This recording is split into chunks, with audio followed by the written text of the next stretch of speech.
Hello and welcome to WS Podcast. My name is Wojciech Salski, I'll be your host for today. And before we begin, may I just remind you, please, if you find this podcast interesting, useful, if you think this is something worth sharing, please share it with a friend, a colleague, a family member. And don't forget to subscribe or follow. It helps the podcast to grow. It makes sure that you see the new episode dropping when it does.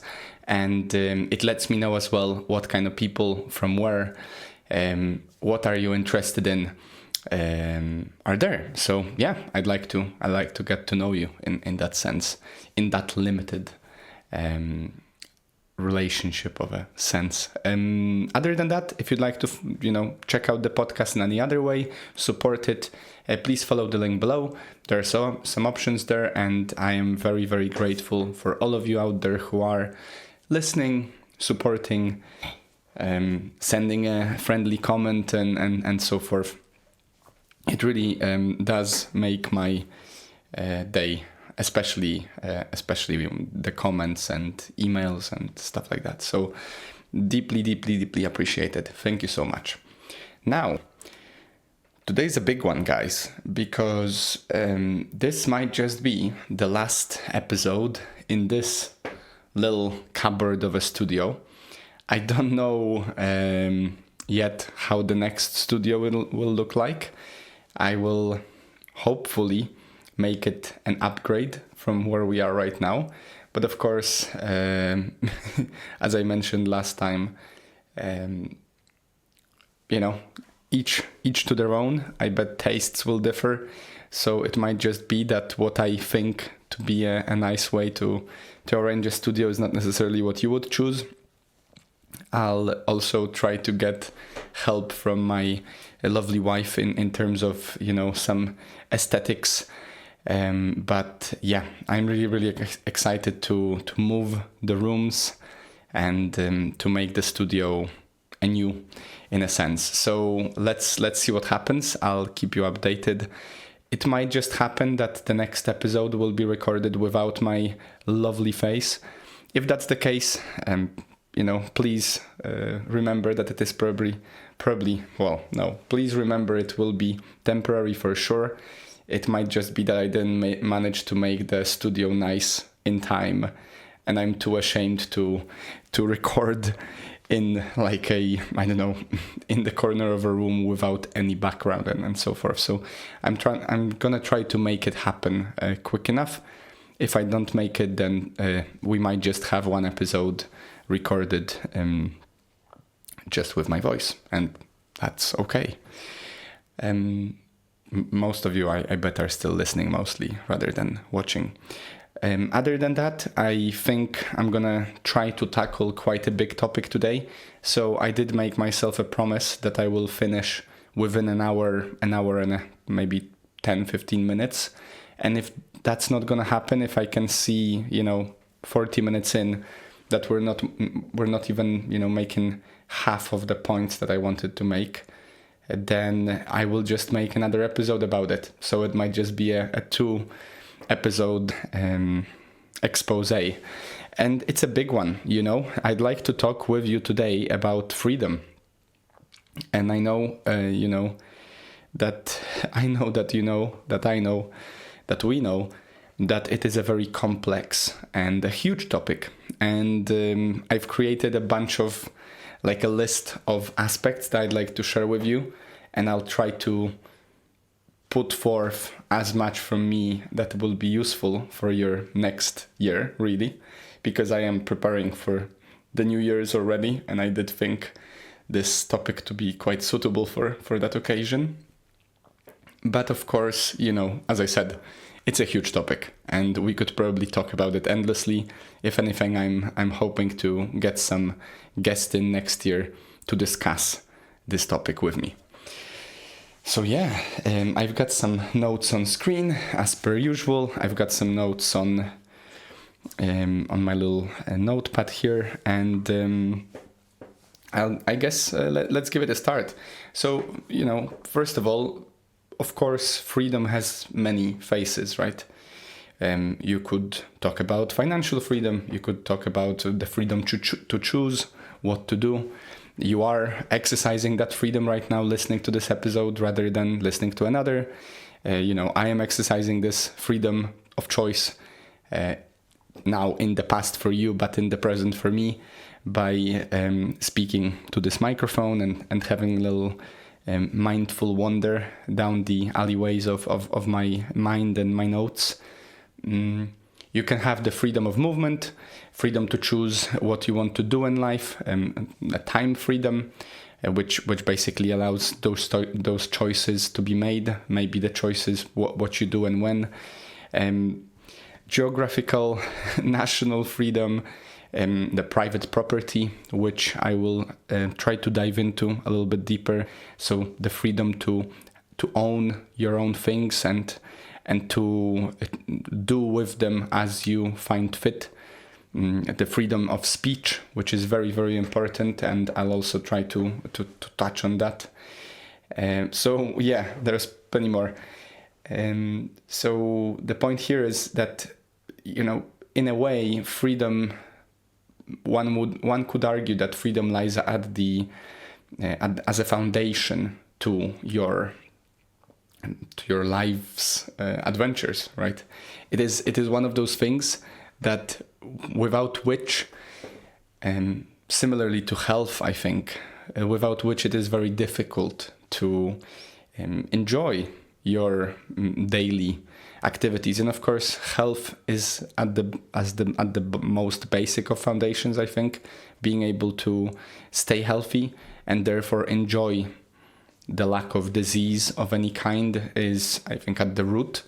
But then up and up, the freedom of expression, the freedom to choose, the freedom to act, the freedom to live are very, very important. And in many ways, it's like with health and like with many other things, only when we don't have it, or when we realize we don't have it as much as we thought we would, that we start to appreciate its value.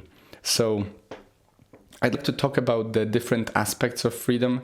I've prepared, I think, 8 or 10 themes, and I'll offer you some thoughts on each. Some of them might be something we've already discussed on the show. I'm sorry, it is very much so intertwined with the idea of becoming a better human being. Some of them might be very new, and I'll try to make sure that each point has a certain degree of practical, thought-provoking, action-provoking ideas to choose from for yourself. Because my intention with this episode and my intention with the potential next episode and the episodes up until the end of the year is to basically offer you an invitation of a sort, a preparation for the next year, so you can harness these different ideas and maybe take advantage of them, and maybe change something you think is worth changing. I bet many of you, as myself, will be taking on some new year resolutions or new year intentions, as we've discussed last year. And so all of these stem from your freedom to choose, and I'm going to try to make sure that the choices you make are more informed to the degree that I can, offer some insight. But of course, the caveat is I'm just a person. I'm very much so imperfect. I struggle with a lot of things, and this is purely educational, entertaining, hopefully. I can't tell you how to live your life. I barely know how to live mine. But I'll share with you some ideas, and hopefully these will be a good conversation starter, whether with yourself or with a friend or with your wife, boyfriend, and so forth. So in terms of, I guess, the first topic, I would argue we should talk about the freedom of time, right? We talk about free time when we think about going for holidays, or maybe if you are still in that lovely stage of your life of being a child or not yet having to go to work, you might find that you have a lot of free time, maybe apart from a school or some chores at home. And, this freedom, the ability to choose how to spend your time is something that, in a way, I think impacts on a philosophical level, maybe spiritually as well, impacts the quality you derive from that time, right? So if you are able to choose whether or not to play football today, and you are an avid football player, I would argue that you will find it more fun that you can play football and do than someone who might be a good football player but plays it because he's forced to do it, whether by his parents wanting for him to be brought up as an incredible, next Neymar or Messi or whoever else nowadays is the big top dog, or maybe because you are going to work, to school, you are doing things that are not fully voluntary. Don't get me wrong, and this is an interesting point.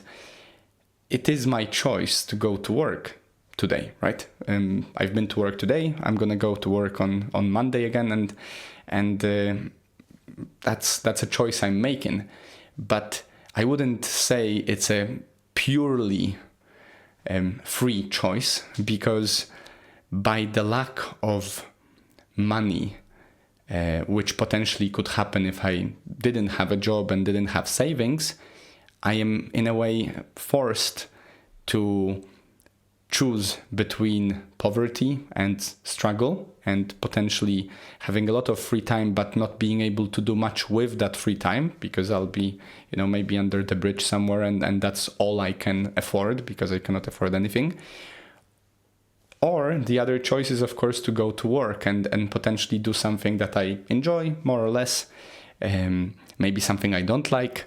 Many people, I bet, are living their life working, not necessarily out of choice to work, right? So that's the point. And it's interesting because the time freedom here, the expose, the idea, the discussion of it, is that you're arguably, if you are going to work, then I would consider that time not to be your free time, right? Even though you are free to choose to go to work, that time is not free, because you cannot fully choose what to do at work unless you're maybe working as an artist. But then that still puts you in a certain confine of, if you're a painter and you have a sponsor that is, funding your next painting, you can't suddenly sit down and start writing as part of your work if on the contract it states that you're making a painting. So even someone with a free a labor of a sense, an artistic soul, they still, if they are confined by some sort of a contract, there are some rigid rules in place, right? So the freedom we're talking about here is the freedom for you to choose how you spend your time fully. If there was nothing to worry about, if no one's asking you anything, what would you like to do right now, right? So that's, for example, what I'm doing. I'm recording a podcast. No one told me to do it. I'm not getting paid to do it. I don't rely on these things to bring me satisfaction of the activity. And so in a way, I would argue that I'm making a free choice as I talk with you right now, right? Now, in terms of your freedom in terms of time, I think that's exactly the important point there, that it's important for you to be aware that in your free time you can choose, and you don't have to choose things that are things that someone would tell you should do. Rather, I would encourage you, and this is a genuine encouragement for you, to decide what would you like to do? What are your passions? What are your hobbies? What are you interested in? Would you like to learn something new? Would you like to learn a certain skill? Do something in particular that you've not had time for before? And especially as you're listening to this episode, there are still a few weeks until the end of the year, and there will be some time, I bet, over Christmas period when you might have more time, which is free time, to work with. And so I would invite you to consider, what would you like to do in that free time, which actually is free, if you are able to go home, spend time with whatever you want to be doing, and you don't have to go back to work that day. And in terms of this necessity, I would say, I think it's a very important aspect of self-care. And I see it every day, and I see it in myself sometimes. When we are so overworked or busy with so many things that are not really of ours making, of our choice, maybe we are dealing with some stuff that is being put on us by others. Maybe because we try to be pleasing to others, we fall into this, endless loop of doing things for others and not finding time to do things for ourselves. I think we can get ourselves really, really deeply into a dis-ease-like state in a spiritual sense, right? A sense of not being in agency, not having the freedom of your own time. And especially if you're doing work, if you work so much that you have no time to not work and just relax, do something that you enjoy, and not something you enjoy out of necessity to enjoy, aka work. Rather, you actually, if money wasn't an issue, if you just had free time, that's what you would do. I think we are more likely to fall, into a stressful states, to become ill, to get ourselves overworked, burned out, as they call it, and that's a really important thing. I can't imagine how difficult it must be for people who are in this loop of constant work. And especially if they're doing work that they don't even find that passionate, because some are very, very lucky to be doing exactly what they enjoy doing, and that's a part of their job, and that's incredible.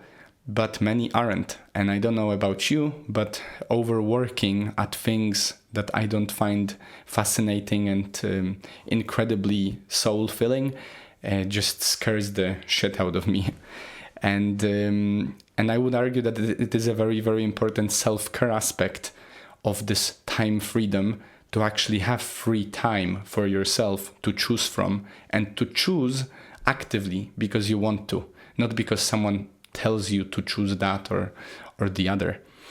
Now, in terms of this time choice, I will link below a few different books and episodes that we've discussed in relation to this sort of work-life balance, efficiency, time management.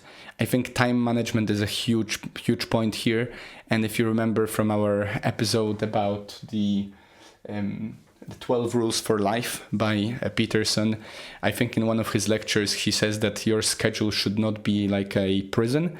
It should be your schedule because you chose it, right? So I would encourage you, if you are not much of a schedule person, maybe start small, but without having to do a full schedule to begin with, let's start with small steps.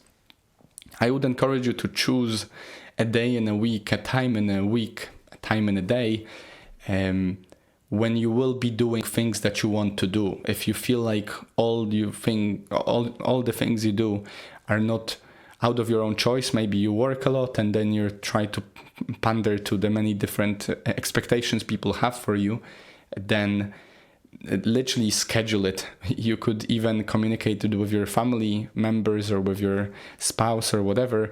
At work, we have something that is like in your schedule at work, you can put a non-negotiable.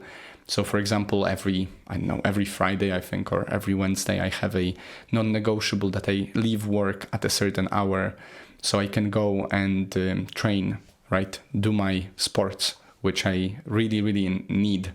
Otherwise, it's just not healthy for me to abandon it. So, you could start very small like that, just managing your time, because it is limited. It is the most scarce asset you have in life, and ensuring and defending with all your might that free time you have, right? If you're going for holidays with your family, try all you can not to be working, right? Because you're taking away from the quality of time with them. You're sending them a signal that they are not as important to you as work. And essentially you're stealing from your own free time by allowing yourself to fall back into, a work, whatever you might be doing. So the first point, the first theme is this time freedom. And of course, each of us might have a different degree of choice in that space. And this brings me very, very swiftly to the financial freedom, which I would argue is the biggest predictor, the best predictor, in my opinion, of having free time successfully, right? And consistently, right? Essentially. So let's try to define financial freedom. For me, financial freedom is the ability to make choices of any kind without being bound by financial constraints, let's say. So without needing to go to work when you don't want to go to work, without needing to buy this or that because you choose not to, and so forth. And of course, there are levels to it. You could argue that there is a financial independence, which is like being fully independent of any financial constraints whatsoever, because you have just so much money that whatever the whim you have is sorted. Maybe there could be some financial security that that even if you don't have a job for another half a year, you'll still be okay. You could live the same level of life that you're living like right now, and that gives you a certain level of safety, a safety net of a sort, security. And some call it emergency fund. I would invite you to call it good day fund, because we don't want to be bringing into our life any emergencies. So why would we call funds of accumulating money emergency fund, as if we're anticipating that emergency to emerge, essentially, sort of visualizing it, manifesting it, if you will. And then this financial freedom, right? So the freedom to choose and to make choices without the constraints stemming from financial, restrictions of some sort, or a limit that you might have. And in this in this space, two big episodes that I would suggest you follow, if you explore, if you haven't yet.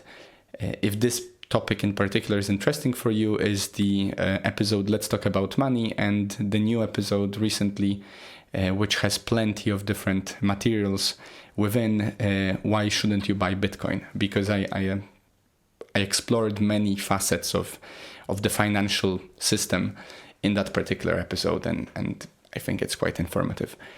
Now, in terms of this financial freedom, right? So first of all, what would that mean to you? And I would really like to invite you, especially at the beginning of a new year, new me kind of attitude. In many ways, you are new every day, if you think about it. Every minute, really. I would invite you to consider, what would that mean to you? First of all, a good question to ask yourself is, if money wasn't an issue, what would I do, right? If money wasn't an issue, what would I do today? If money wasn't an issue, what would I do tomorrow? If money wasn't an issue, what would I do in a year from now? Where would I go? What would I do? With whom I would spend time? What would I be doing, right? Maybe where would I be living? Those are really inspiring and fun, I think, questions to ask yourself. For me, I really love them. I've been on and off writing about them to myself, different plans, sketches, ideas, exploring them with my now wife, and so forth for ages now, really. but I just like to feel excited about the future. So these are the ideas that I want to bring forth to my life, and I'm inviting you to consider that as well. And then secondly, once you know roughly what would you do, what would that mean, I would ask you, how can you get there right now? What do you think? What assets, what sort of pathways can you see to getting there? And of course, among the most basic of them are, of course, being able to earn more than you spend, right? Creating that surplus of energy stored in your money that you're getting paid from your income, or maybe you're still at school and you're getting some cash from your parents every week or whatever, every day, I don't know.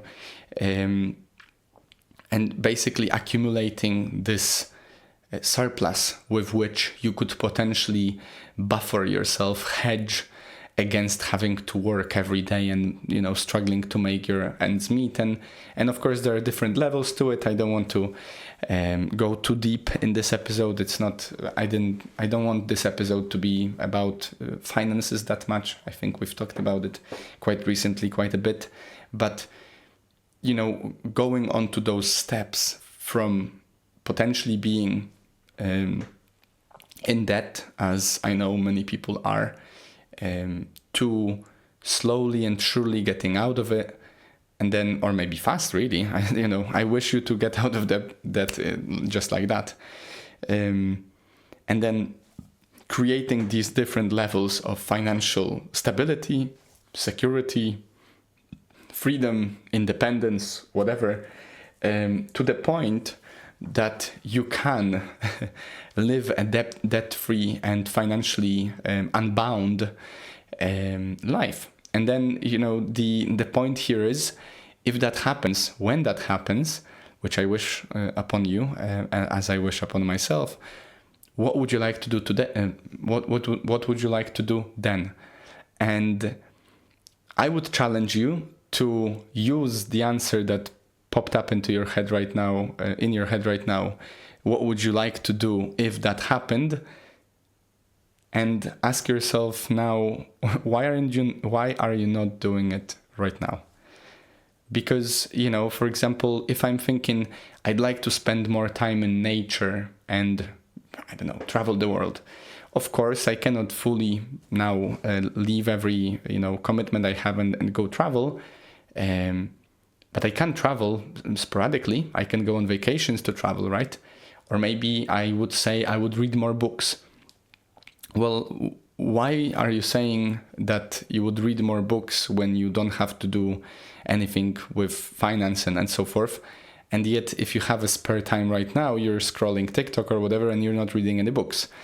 I'd like to read more books into the future, so I'm reading a lot of books now, because I know that there is not enough time in my life to read all the books, but there certainly is enough time in my life to read as many books as I can. So, you know, you can sort of start thinking about those starting small, free choices, right? You don't have to be financially free just yet to live closer life that resembles your ideal life past the financial freedom goal right now. And, you know, I would argue that this is a very, very important point for yourself to ask and answer, you know, to discuss it with your loved one, to talk about it with a friend, or maybe even review what you do on the daily basis. Because what you do every day, Brené Brown had this amazing quote that each action you take is a vote for the kind of person you wish to become, right? So, for example, what you do... sorry, just a second.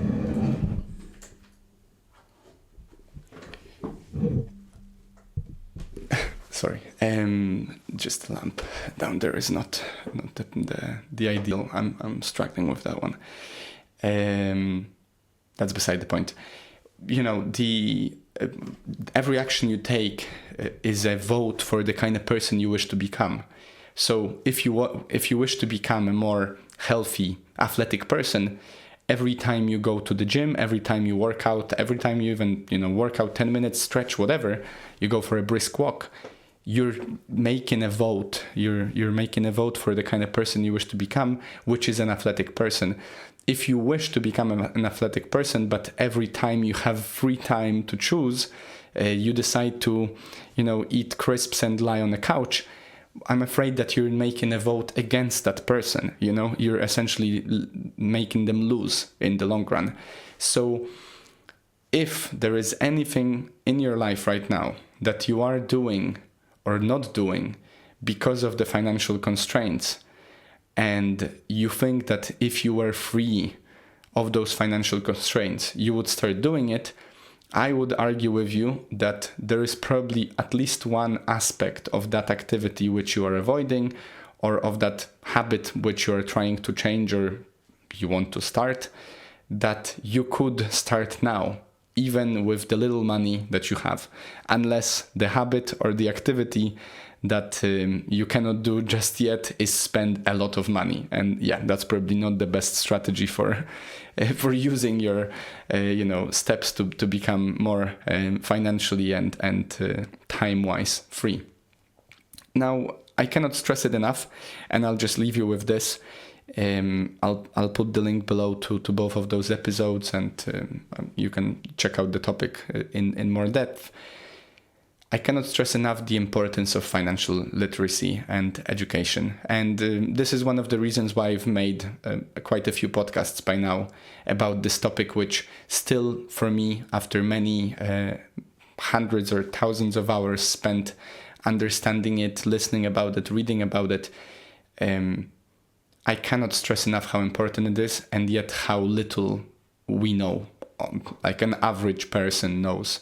And I think it's for a reason. I think you are not informed about how economics really works, and how finance, education, let's say, how to be financially savvy. Simply because if you are not, then people can take advantage of you. And I don't have to go into details what and who, but there are many people out there, many organizations out there that thrive on your ignorance in this space, and your misery, if you are feeling miserable because of your financial illiteracy, is unnecessary. There are many sources to explore, and you can become a much more financially savvy person and really change your life, truly, I think. It certainly changes mine every day. Now, let's look at the time. Okay, yeah, we're maybe not on schedule, but we're getting there. So which one do I want to talk about now? Okay, let's talk about the third very important one. One could argue that it's actually the most important one in terms of this episode, this podcast even being broadcasted and heard by you, is the expression and the thought freedom and free speech, if you will, freedom, right? So the freedom of speech, the freedom of thought, the freedom of expression, the freedom to basically choose who you want to show yourself as, what would you like to say, who would you like to talk about, to talk to, and so forth. I think freedom of speech is like a stem from freedom of thought. Of course, it's much more easily, it's much easier to take away someone's freedom to speak simply by maybe, blocking them, canceling them, or that cancel culture idea and all, or maybe shadow banning. I've heard some channels or some posts can be shadow banned, which basically means you think your posts are getting out there and simply not getting any eyes to see them, but you're actually being sort of low-key cancelled. You just don't see. You see your post as if it's visible to others, and actually it isn't. freedom of thought is much more difficult to curb,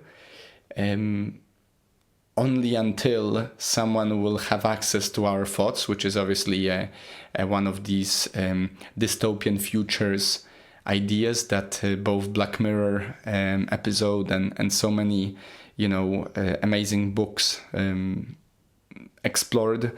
We've already talked about 1984 and The Brave New World, which I'll link below as well, which are just incredible fiction books that allow us to sort of anticipate, think of how a totalitarian freedom curbing, freedom limiting state could look like. Now, in terms of freedom of speech, this, for whatever reason, has become recently, over the past however many years, a controversial topic. I don't know. I can't really grasp how can it be controversial to allow people to speak their mind if that is literally what lies at the essence of being human and as a foundation of civilization. Of course, we don't know for a fact, but it seems like what humans did, which got us here, and what allowed civilization to become a civilization, is the fact that we can cooperate and we can communicate. Apparently, language. I don't remember according to whom, but I've heard an interview with a gentleman who made a point that language is literally what this incredible power that allowed us to language and abstract thought, those two sort of intertwined, allowed us to basically dominate all the other species and just create the incredible world we live in. All of the things that I'm using right now to record it, all of the words that I'm using to communicate with you, even if you're not from the same country. Quite frankly, I'm not even English or British by birth. So the mere fact that I'm communicating in non-mother tongue to you, non-English speaker potentially, or some of you might, is just incredible. And to be able to express thoughts that make sense to you, even though I am so limited in my ability to express what I think, it's just a miracle, right? And personally, I believe that freedom of speech is the most important of freedoms, other than freedom to be free, not to be in a cage. Some would argue, such as Alexander Solzhenitsyn, which I'll also link the episode about Gulag Archipelago. Alexander Solzhenitsyn and Viktor Frankl in The Maps of Meaning, which, I'm sorry, but I still have not prepared the episode for you, which is crazy. I always... not the Maps of Meaning, the Man's Search for Meaning, sorry. I'll put the Man's Search. I need to prepare that episode for you. Maybe that's a task for me before the end of the year, also to create that episode for you. Viktor Frankl, who participated in Holocaust and survived it. His observation was that you can take away every man's, every kind of freedom from a person, but you cannot take away the freedom to choose how to think in any given circumstance. It is literally the essential freedom you have, right? If we cannot butt heads about a topic, if I cannot tell you what I think so you can correct me, and if I cannot hear your correction and so correct my way of thinking, we just can't coexist. Our civilization and the basis of our humanity simply collapses upon itself. And I'm afraid that's exactly what's happening with the censorships and the different examples of open discussion being openly criticized, or the perspective that some views are too extreme to be heard. The problem with some views being too extreme to be heard hypothesis, in my opinion, is if we cannot hear them, then they will be expressed otherwise. And imagine a situation when someone has some sort of issue. Let's say that they are in a lot of pain, but you don't want to hear it. So you don't allow them to speak, whatever.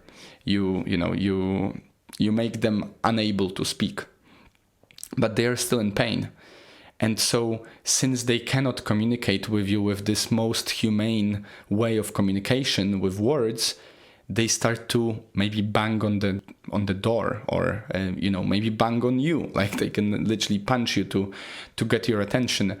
The escalation levels are endless, and it's like sort of brushing something under the carpet. We cannot sweep under the carpet the issues that people might have and struggle with, simply because we don't want to hear it. Because it's like an ignorance is bliss, or a willful blindness example. It doesn't, in my opinion, and of course, I'm just expressing my thoughts here with my freedom of expression, but whatever views there are that might be offensive to you, if you can't speak to a person, if you can't talk to a person who has those views, and so in that discussion, in a civilized way, being able to debate ideas, in the free market of ideas, the good idea will always win. It's only in the non-free market of ideas, where someone is maybe holding a big stick as you talk, and so you're scared to say your truth, that not the best idea wins, right? It's a very similar situation with a free market. In a truly free market, the best product will win. In a market that is not fully free, maybe because some products are subsidized by the government, or maybe because some products are simply unavailable because of whatever, sanctions or something, you're essentially manipulating the outcome, right? It's almost as if we were in a race, we're all running, but some people have one leg tied with the other. Some people might, not be able to run whatsoever. Some people might be tied to a chair, and then there is this one guy who's actually running fully, at full speed, unbounded, and surprise, surprise, he wins while everyone else is struggling to even make the halfway mark, right? So the freedom to think and express ourselves is like the best way of figuring out how to make things better, how to make the world better. And it is challenging to hear some things, don't get me wrong. In my relationship, in my life in general, like not maybe often, but fairly regularly, I am faced with some opinions, whether from my loved ones or from my friends, or something that I overhear that make me, a bit upset about it, maybe confused. Maybe sometimes I'll hear something from my loved one, which is really, really true. Simply, I didn't want to hear it, and I don't enjoy hearing it, and maybe I've been sort of pretending that it's not there. Because I didn't want to deal with it. And then your loved one or your friend, if they wish you well, they will tell you if you're missing the point, right? I was actually discussing it with my dear friend after a work party yesterday. We were walking home and we discussed the fact that you can tell a true friend when from a not so sorry. You can tell a true friend from a not so true friend, I guess, by the fact that they will tell you if what you're doing is not good for you, or they will point you in the right direction. They will not let you suffer or let you fall if they can see you stumble, right? Whereas if someone's not really your true friend, maybe they silently, quietly don't really wish you that well. They might potentially, potentially forget to mention that that's going to happen, or maybe forget to notice that what you did is not exactly right, and hence you're going to have a trouble because of it. So this ability to hear even a difficult topic, difficult theme, difficult idea is needed for us, so we can face our own thoughts, really. Like, it is for a reason that people go insane when they are left alone with themselves. We truly need to talk. The moment we stop talking is the moment we start going insane, and freedom of speech is huge on that. So the idea that any institution should restrict freedom of thought or expression of or speech rather than protect it as the one of the, if not the most important of rights, just sounds crazy to me. And I truly pray and hope that we don't go down that path. It's very troubling to hear that might be the case somewhere. And especially, I'll leave you with this. I have a quote I've overheard somewhere, and I really love it. To doubt is to think is to be free. Don't hesitate to doubt.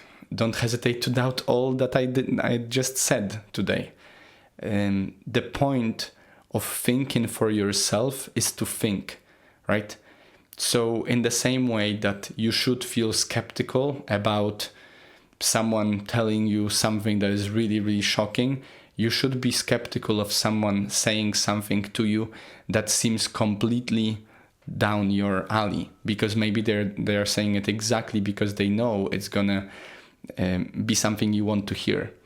It works both ways, and it's very easy to get manipulated, especially by people, by ideas that we appreciate, and it's almost like we have those blinds, in those areas for a good reason. Maybe that's why we get so easily blindsided by our so-called friends, because we've grown to be used that those guys are around and they are great. And then when something happens that out of the blue, sort of shows up that they were not really our friends to begin with, it's just a difficult situation to have. But my invitation to you on this front, on the freedom of thought, of freedom of speech, freedom of expression, is to really think critically and, check a few sources. Talk with a friend, talk with your loved one. If there is a topic that is bothering you, don't leave it to yourself or to the algorithm of some social media app that just will feed you whatever you are already watching. Make sure to go in depth. And if someone is saying that something is a scam or is wrong or whatever, if there are sources, and I bet there are, get yourself a book on the topic. If someone's saying that, let's say, I don't know, communism is a good idea, read one of the books on how communism destroyed one of the many countries it emerged in.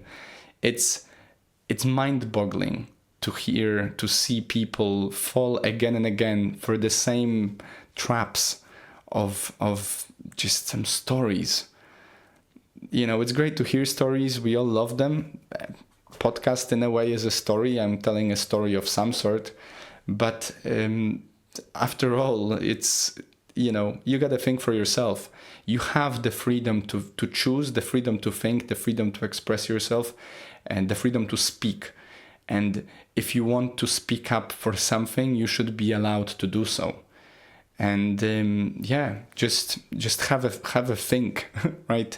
I invite you on this point to think for yourself and to really think critically. And if you need any suggestions of some sources or books for any topic, please feel free to send me an email. I will be more than happy to share with you some of my ideas from I have a list of books either to read or already read, and not all of them make it to the podcast. So very happy to help in that regard.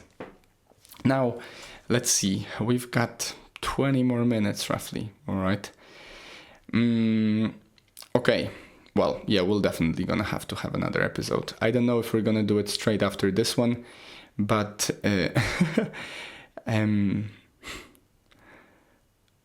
okay, how about...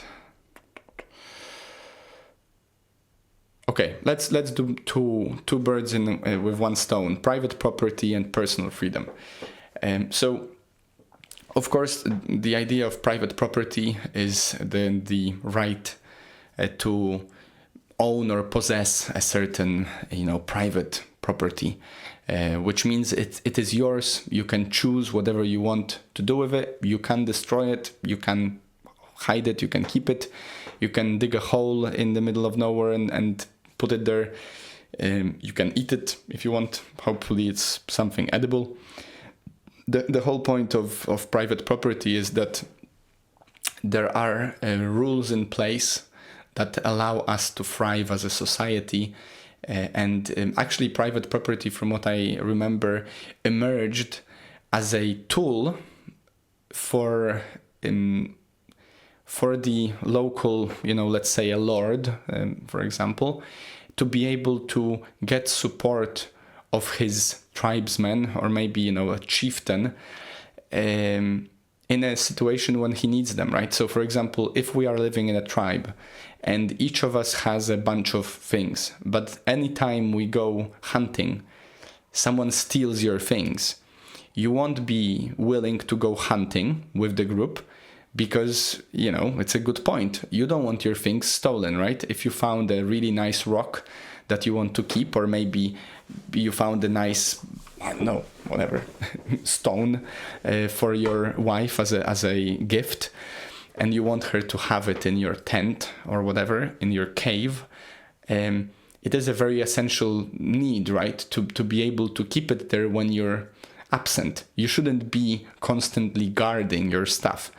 And it's a very practical idea. If we constantly have to stay at the door of our flat, because the moment we leave the flat, someone will move in, no one would go to work, no one would do anything. Everyone would be literally just stuck in their rooms, in their houses.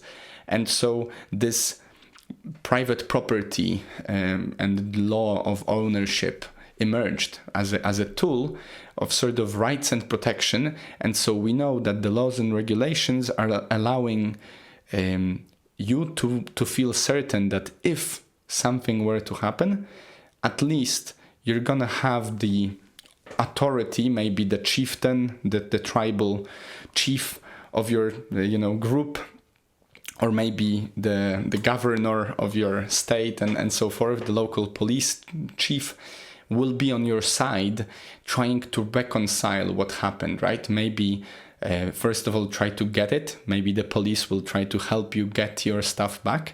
And if that's not the case, at least the laws are in place that, that person will be pursued. Maybe that person will be caught, and then the lawfare comes into play, and so forth. But essentially, it's to discourage the theft of private property, right? And that's why also policing and any kind of rule of law that is a strong rule of law lies at as a foundation of a prospering and peaceful society. Because if you have a society in which petty crime, petty theft is not pursued, then you will have more petty theft and petty crime happening, and then people will be less happy and so forth. So of course, since there are laws in place that will potentially discourage this potential thief from coming in and stealing your stuff while you're at work, your freedom to have that private property is kept, right? And so, in a way, the property rights, the freedom to have your own things, is both really useful for the society because it allows the society to thrive and expand, but it is also very, very good and useful. Good is maybe a wrong word. Useful for us because it allows us to accumulate things, and of course, as you are a human too, unless maybe there is some other celestial being out there listening. If you are, that's great. Send me an email or ping me a message somehow. Thanks to these, since we know, we're all human, we like to collect nice things. We have our tastes. We have things that, ways of being, colors that we like, and so forth. And this private property, the personal freedom to hold private property, is that which allows us to do so. And so it is very, very useful, I would argue. And, I bet you would want to keep it. I know I would. I think it's a very wonderful idea that whenever I'm visiting my hometown for Christmas, for example, I'm not worrying that by the time I come back to my home is no more and everything is, stripped down and maybe sold to the highest bidder. Now, maybe a bit more essential aspect is the personal freedom. And basically, let's try to define it as the freedom to choose about yourself, right? About your own body, about your health, about your about your autonomy, about your self-care. Personal responsibility, the agency in life, being able to choose, all of this all of this is up for grabs in terms of cultural and social norms. There are different personal freedoms in different countries, in different cultures, in different families even. You might have a group of people that considers it a personal freedom to walk around the city naked, and then you might find a group of people that considers personal freedom to not have to see people walking around the city naked. It's interesting because there is this golden rule, as they call it, which is do unto others as you would want to be done unto yourself, which I guess in layman's terms is don't do to others that you wouldn't want to be done to you, essentially. And I would argue, and we talked about it yesterday with my friend as well, I would argue that this is one of the best guiding principles in life in general. Because unless you're some, freaky psychopath that genuinely derives pleasure from suffering and from being in a state of, some sort of unease, disease, and pain, it's unlikely that you will wish upon yourself to be in pain, in disease, in trouble. And so do unto others as you would want to be done upon yourself is a good indicator of what others would appreciate, right? If you're kind, from my experience, if you're kind to people, people will be kind to you. Of course, not all, but the majority. And that applies to all the aspects. If you're loving to others, most of people will be loving to you. Of course, not all, but it applies to majority. The majority of people genuinely, in my opinion, are kind, calm, normal people that wish everyone well. It's, if anything, if you think differently, I think first of all it's probably due to social media and media selling this idea of some sort of rotten humanity, and so get out to people rather than spend your time in online, because I think online the world is not as beautiful and as peaceful, as humane as out there. And of course, just by talking to people on the daily basis, you'll see that everyone is fairly like you. It might just be that you've been spending too much time on screen to realize that. Now, in terms of, of course, the right to privacy and autonomy, I think this is one of the topics that we will have to explore. Privacy and anonymity we'll explore in another topic. It's a big one. It's especially important nowadays with all the data and basically online space being encroaching on digital space, encroaching to every aspect of our life. But the right to privacy in a form of, for example, you have the right to keep your doors locked and your windows closed when you're asleep, right? You have the right to have some blinds on your windows so no one can see inside when you're spending time with your loved one, or when you just do something that, maybe you're parading naked down around your house. I mean, whatever you want to do. In Polish, there is a saying, wolność Tomku w swoim domku. And it's this funny, basically, I think it's a quote from some story or something, that you can do whatever you want in your own house, right? It is your own house. If you want to paint the walls blue, if they are your walls, that's essentially your personal freedom and the property. You can do whatever you want. If you want to break the wall, yeah, be your guest in a sense, So it lies at the root of many aspects of our self-care and self-love, because of course, and a very important aspect of being a human is the freedom to feel safe. And I think that personal freedom is exactly that, in terms of having a place to stay, having your own home or having your own room, whatever, and being able to feel at peace, to feel calm, and to be able to rest, right?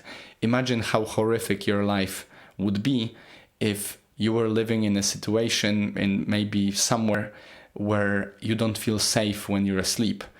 Well, essentially, you will be struggling to sleep. And even if you do sleep, you'll have nightmares. And so you're unlikely to be resting well. And essentially, you'll be in constant state of anxiety and fear.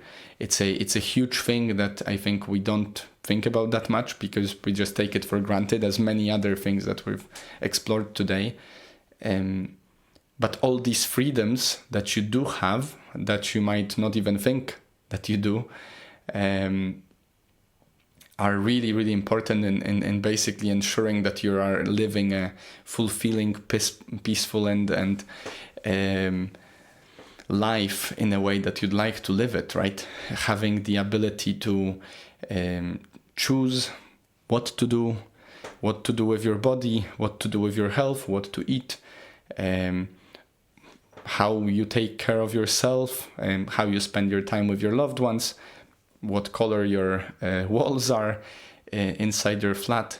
All of that has a huge impact, even if you don't think about it, on your life's satisfaction and quality of life, and your feeling of, basically just enjoying your life to the fullest, right? And so, of course, on this point, it's all intertwined, it's all interconnected. I don't remember if it was Kant or Hegel, one of the philosophers, I remember, or Hume maybe, I don't know, I don't remember, sorry, don't quote me on this, but there was this idea in one of the philosophers coined this idea that your freedom ends where the freedom of the next person starts, right? Begins. So, and I think personally, it really resonated with me. I've first got introduced to it. I remember it as it was yesterday, even though I don't remember the name right now. But I remember when our teacher at history class, actually in primary school, wrote it on the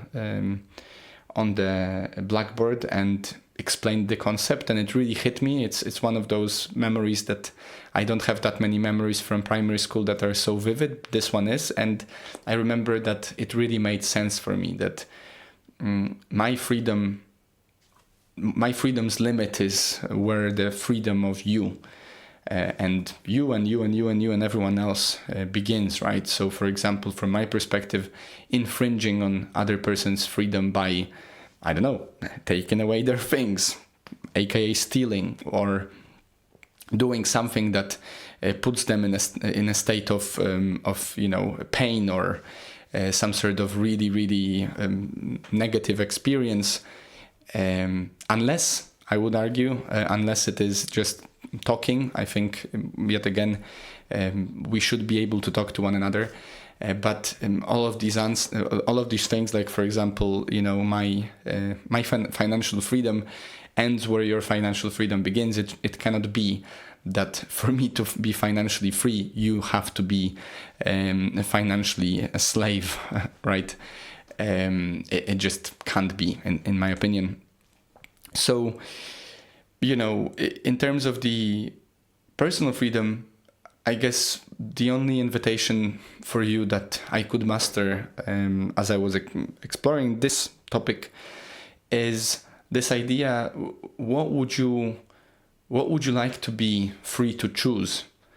And if some of these things, some of these aspects of life, we've not explored as part of financial freedom, as part of your time freedom, as part of your private property, or the freedom of speech, then let's call it your personal freedom to a degree. And I would just invite you over the coming weeks, as you go into the next year, and as you maybe try to reinvent yourself a little bit as a better human being, which I wish you to be. I hope you are 1% better today than you were yesterday, at least 1%. It's this idea of compound effect, if you've not caught it. I love it. Think, what would you like to be free to do? And then ask yourself if that is something that you're thinking of doing, would that infringe on someone else's freedom? To put it into context, for example, it's an interesting, I said earlier that maybe there is a society out there that allows people to parade naked on the street, and then maybe there are societies out there that don't allow that. It's an interesting topic, and I don't have the answer for it. I actually had a discussion about it at some point with one of my friends, and I'm in two minds about it, but it does make sense for me to a degree that if you, for example, if you were to be parading naked on the street and I don't want to see that, and I see you, then a point could be made, an argument could be made that you have infringed on my personal freedom, right?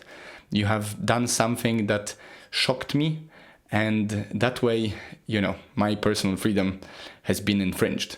Now, I did hear from one of the people I met in I think Netherlands, that actually they don't think blinders on windows or shutters on windows are necessary.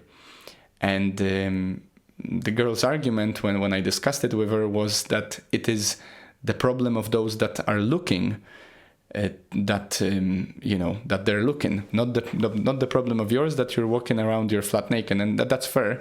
We didn't really discuss what would happen if you're walking around the city naked, but I leave that to you as an invitation, not to walk around naked, rather to consider the next time you have something on your mind that you'd like to, engage, do, start doing. to ask yourself, is there a way that this would potentially, impact other people's freedom? And if there isn't, good for you, do it. And if there is, maybe discuss it with someone else before you act, simply because you might get in some sort of a trouble because of it. But it is a good mind exercise as well to recognize what you resonate with, what you agree with, and yet again, think critically. That's the whole point. So yeah, these are some ideas. I'll put the links below to the many episodes that touch on these different topics, whether it's time management, financial literacy, freedom of speech, how to quit smoking is one of the episodes which I wanted to leave with you as well, and ultra-processed people, because, freedom to choose whether you are addicted or not, and freedom to choose whether you need to eat crap food or not are, I think, really, really important. Freedom to choose your health, I think, is a huge part. So I'll put all those links below, and let's leave it for now. I'll make sure to park the idea of exploring the other aspects of freedom with you. There is also, digital freedom I wanted to discuss with you. Privacy, of course. I wanted to talk about freedom in philosophical terms, which we sort of touched on a little bit. But as I said, we might have to do it in 2 shows or so. So yeah, I hope this was an interesting exploration for you. I hope you got some ideas for challenges over the coming weeks, and I wish for you that this actually helps you in your own pursuit of freedom of any kind. So yeah, have a wonderful... Oh yeah, and one more thing. So this might just be, as I said, the last time I'm giving you this arguably pleasurable experience from this amazing little corner of a wardrobe. So yeah, it's been fun. It's been real. Thank you for being on this journey with me, and I appreciate you, my dear little corner. Yeah.